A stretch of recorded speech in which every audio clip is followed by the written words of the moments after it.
வணக்கம். பிரம்மசக்தி ஜோதிடம். நம்ம இப்போ இந்த பதிவில் பார்க்க இருப்பது 27 நட்சத்திரங்களும் எந்தெந்த ராசிகளில் இடம்பெறும், அதனுடைய அதிபதிகள் யார் யார் அப்படிங்கிறத பற்றிய சுருக்கமாக இதில் பார்க்க போகிறோம். முதல் வீடு அப்படின்னு சொன்னோன்னா மேச ராசி. இதனுடைய அதிபதி செவ்வாய் பகவான். அதில் என்னென்ன நட்சத்திரங்கள் வரும்னா அஸ்வினி, பரணி, கார்த்திகை 1ஆம் பாதம் வரைக்கும் மேச ராசியில் இடம்பெறும். அஸ்வினி, பரணி, கார்த்திகை 1ஆம் பாதம் வரைக்கும். 2வது ராசி ரிஷப ராசி. இதில் கார்த்திகை 3ஆம் பாதம், 4ஆம், அதாவது 3 பாதங்கள். கார்த்திகை நட்சத்திரத்துடைய 3 பாதங்கள், ரோஹிணி நட்சத்திரத்துடைய 4 பாதங்கள், மிருக சீரிஷம் நட்சத்திரத்துடைய 2 பாதங்கள் மட்டும் ரிஷப ராசியில் வரும். இதனுடைய அதிபதி சுக்கிர பகவான். 3வது வரக்கூடியது மிதுன ராசி. இதனுடைய அதிபதி புதன் பகவான். மிருக சீரிஷம் நட்சத்திரத்துடைய 3-4 பாதங்கள், திருவாதிரை 4 பாதங்கள், புனர்பூசம் 3 பாதங்கள் மட்டும் மிதுன ராசியில் வரும். 4வது வரக்கூடியது கடகராசி. இதனுடைய அதிபதி சந்திர பகவான். புனர்பூசம் 4ஆம் பாதம், பூசம் 4 நட்சத்திர பாதங்கள், ஆயில நட்சத்திரத்துடைய 4 பாதங்கள் கடகராசியில் இடம்பெறும். 5வது வரக்கூடியது சிம்ம ராசி. இந்த சிம்ம ராசியில் முதல் வரக்கூடியது மக நட்சத்திரம். பூரம் 4 பாதங்கள், மகம் 4 பாதங்கள், உத்திரம் நட்சத்திரத்துடைய முதல் பாதங்கள். இந்த 3 நட்சத்திரங்களும் சிம்மராசியில் இடம்பெறும். சிம்மராசினுடைய நட்சத்திர அதிபதி சூரிய பகவான் ஆவார். மகம், பூரம், உத்திரம் இது சிம்மராசினுடைய நட்சத்திரங்கள். 9 பாதங்கள் கொண்டது ஒவ்வொரு ராசி கட்டமும். 6வது வரக்கூடியது கன்னிராசி. இதனுடைய அதிபதி புதன் பகவான்.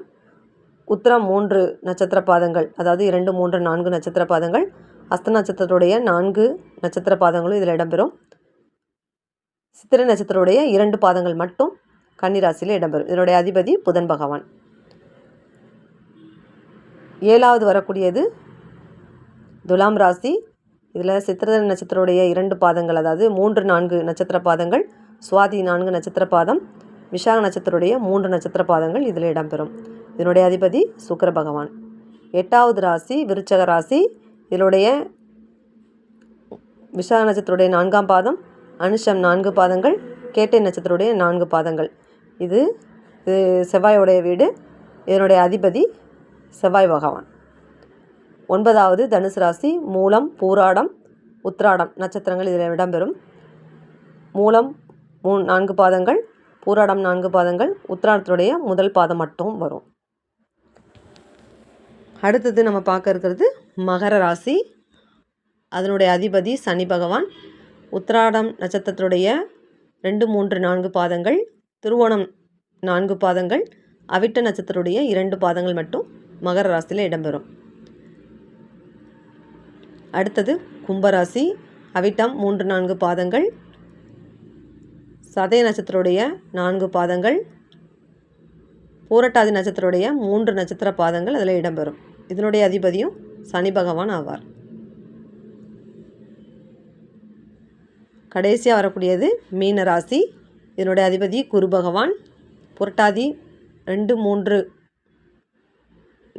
3 பாதங்கள் கும்பராசியில் இடம்பெறும். புரட்டாதியுடைய 4ஆம் பாதம் மட்டும் மீனராசியில் வரும். உத்திரட்டாதி நட்சத்திரத்துடைய 4 பாதங்கள், ரேவதி நட்சத்திரத்துடைய 4 பாதங்கள் மீனராசியில் இடம்பெறும்.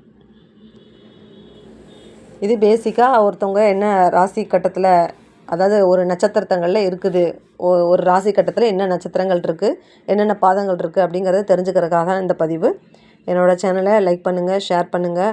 ஜோதிடம் சம்மந்தப்பட்ட கருத்துக்கள் தேவைப்படும் பட்சத்தில் கீழ்கண்ட வாட்ஸ்அப் எண்ணை தொடர்பு கொண்டு உங்களுக்கு தேவையான கருத்துக்களை பெற்றுக்கொள்ளலாம். நன்றி, வணக்கம்.